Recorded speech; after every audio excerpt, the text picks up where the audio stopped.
दोस्तों, आप कौरवों और पांडवों के पितामह भीष्म के बारे में तो जानते ही होंगे और ये भी जानते होंगे कि इन्हीं पितामह भीष्म ने अपने पिता राजा शांतनु का विवाह सत्यवती के साथ करवाने के लिए आजीवन ब्रह्मचर्य धर्म को अपनाने की प्रतिज्ञा की थी। इनकी इसी भीष्म प्रतिज्ञा के कारण ही इनका नाम भीष्म पड़ा था।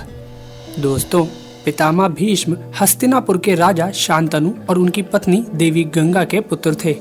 देवी गंगा का पुत्र होने के कारण ही इनको बचपन में भगवान परशुराम से धनुर्विद्या सीखने का सौभाग्य प्राप्त हुआ था। इस कारण भीष्म बहुत ही पराक्रमी योद्धा थे। एक बार भीष्म ने बिना सेना के अकेले ही इस पृथ्वी के सभी राजाओं को एक साथ युद्ध में हराया था। पितामह भीष्म के इस पराक्रम के कारण ही दुर्योधन ने महाभारत के युद्ध में उन्हें अपना प्रधान सेनापति बनाया था।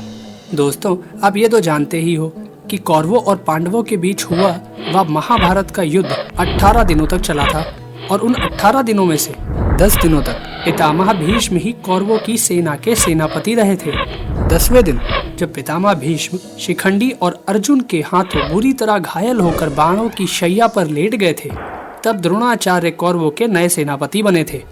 दोस्तों, कहा जाता है उन 10 दिनों में पितामह भीष्म ने रोज 10,000 योद्धाओं को मारा था, परंतु पांडवों के किसी भी भाई को नहीं मार पाए थे। ऐसा क्यों हुआ था? चलिए देखते हैं इसके पीछे क्या कारण रहे थे। दोस्तों, आप लोग शायद ये तो जानते ही होंगे कि पितामह भीष्म कौरवों और पांडवों दोनों के ही पितामह थे, परंतु वह ना चाहते हुए भी अपनी प्रतिज्ञा के कारण विवश होकर कौरवों की तरफ से महाभारत का युद्ध लड़े थे।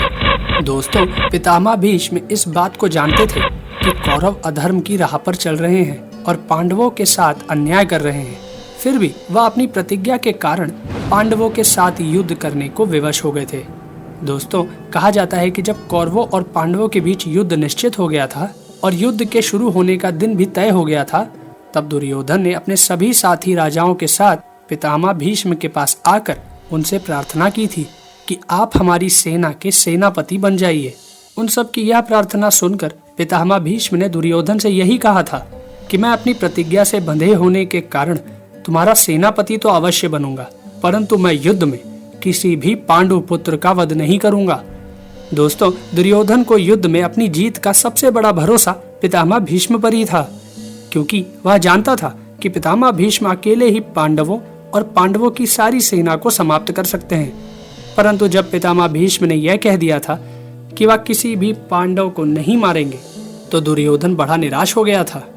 दुर्योधन की इस निराशा को देखकर पितामह भीष्म उसे यह वचन देते हैं कि वह अपने पराक्रम से रोज पांडवों की सेना के 10,000 योद्धाओं को मार दिया करेंगे।